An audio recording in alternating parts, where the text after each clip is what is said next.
Sa isang indigenous community, may lupain na matagal nang ginagamit ng dalawang pamilya.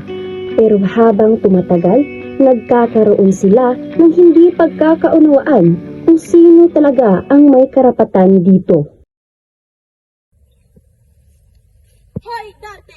Ang lupa na ito ay pinamana pa sa aming mga ninuno.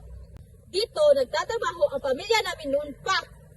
Alam namin iyon, pero matagal din namin inalagaan at tinutulungan ang lupa. Hindi lang sa pamilya ang may koneksyon dito. Habang tumatagal, malala ang tensyon. Nababangalan na ang komunidad.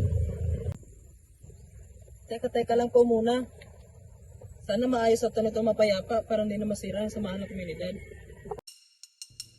Nagtipon ang komunidad upang pakinggan ang magkabilang panig ayon sa kanilang nakasanayang customary law.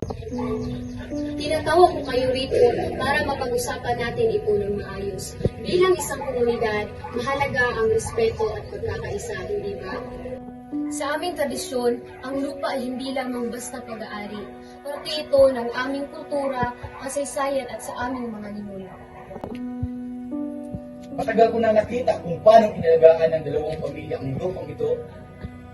Hindi namin gusto ng away. Gusto lang namin protektahan ang pinagmula ng aming pamilya. Ganon din kami, malaga rin sa amin ang lupang ito at ang kapayapaan ng komunidad. Ayon sa customary law, ang desisyon ay dapat para sa kapakanan ng lahat, hindi lamang sa isang tao. Napag-desisyonan namin na paghahatian ninyo ng patas at ang paggamit ng lupa. Pangangalagaan ninyo ito ng maayos. Naintindihan namin ang desisyon.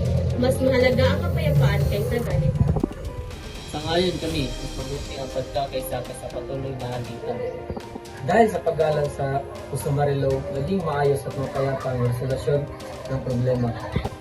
Ang ating tradisyon ay gabay, hindi lamang noon, kundi hanggang ngayon.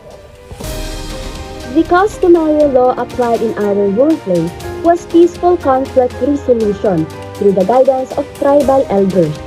It helped the community decide fairly by listening to both sides and focus on unity. These practices are still relevant today because they teach respect, cooperation, and peaceful problem solving. Indigenous traditions contribute to Filipino identity because they preserve culture, unity, and respect for community.